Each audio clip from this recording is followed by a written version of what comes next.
గుడ్డు మీరని చెప్తానా ఒక వారం రోజులు ఉంటుంది. మీకు నచ్చితే మీరు చేసుకోండి. ఎట్లా చేస్తానో చూపిస్తా. 4 గుడ్లు ఉడకబెట్టుకున్న పొట్టు తీసుకొని పక్కకు పెట్టుకోవాలి.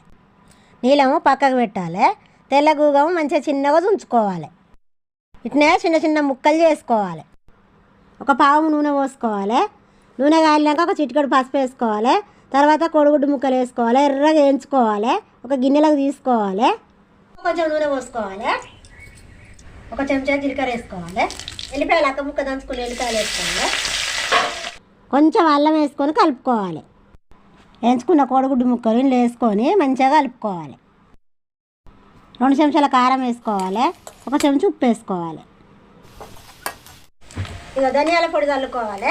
1 చెంచా దించుకోవాలి. గుడ్డు ఇట్నే నూనెలో వేయించి చేసుకోండి. మీరు కూడా నా వీడియో నచ్చితేనే సపోర్ట్ చేయండి.